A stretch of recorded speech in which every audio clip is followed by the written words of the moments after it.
Street photography, I feel, is a medium that allows you to capture life as it happens on the streets of New York or whatever city you're from. I find it more fulfilling because the subject is unsuspecting. They don't know what's about to happen, and you're capturing them in their natural state. Um, Sometimes, if someone's unique and you want to get the absolute perfect shot, you may want to ask them, which I find as a people person is essential to opening them up.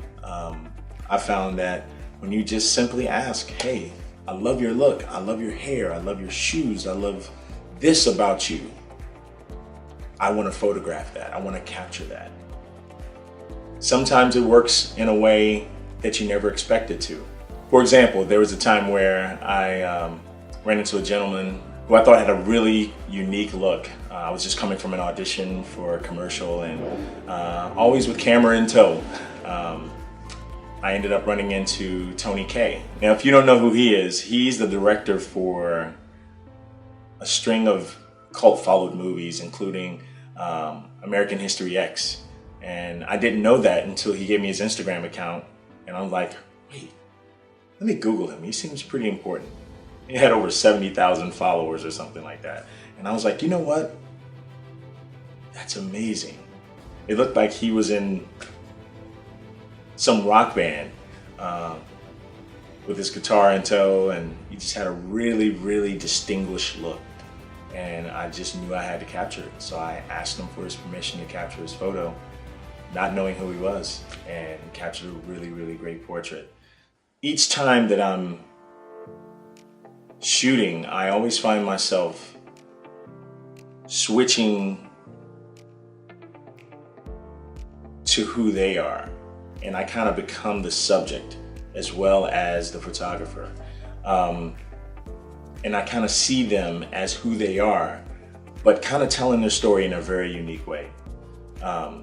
Some people they're not as comfortable in front of the camera as some are. So you really have to work with them a little bit more and to get the best out of them and actually show them how to do it. And me being a former model and actor and everything, I've been able to assist in that process to open them up a little bit more where they may be a little bit more reserved and a little bit more shy. My editing process, it's very minimal. I use Lightroom. I also use Snapseed and a few other apps as well, which I won't give them totally away. But the end result is something that I'm really proud of and something that the client and or the person is proud of as well. There's been instances where people have wanted me to shoot a particular style that they may have seen on Instagram or someone's website or some sort of social media. And I usually kind of shy away from those opportunities because I feel like if they came to me in the first place, it was something about my photography, my aesthetic, my editing process that they really embraced. So to really kind of jump out of myself within one session is really not something I'm very comfortable with. So I really try to shy away from those opportunities. Unless, of course, it's worth my time and maybe I may learn something new, a new process or something through a different direction that I may not have thought of on my own. So there's also that possibility. And also, it has to be worth my time too.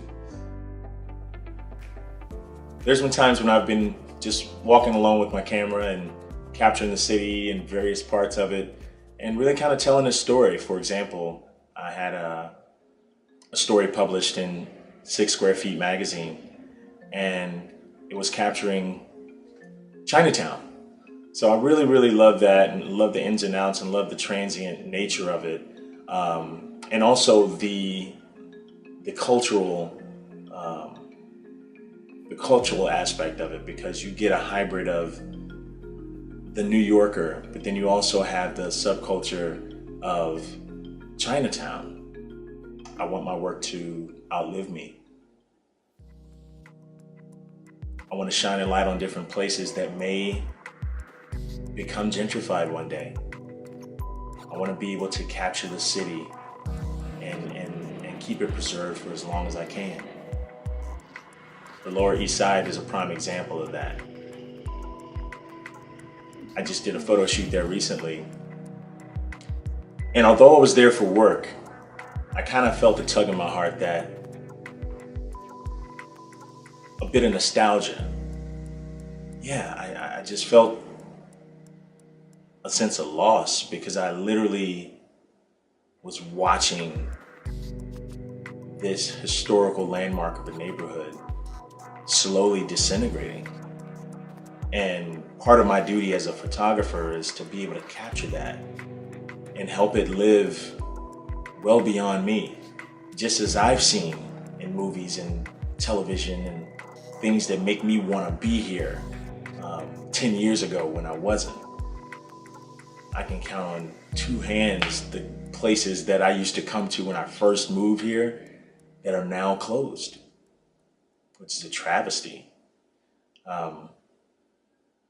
So whenever I have an opportunity to shoot in the Lower East Side, I definitely love shooting there, if nothing else, just to keep it alive. Yeah.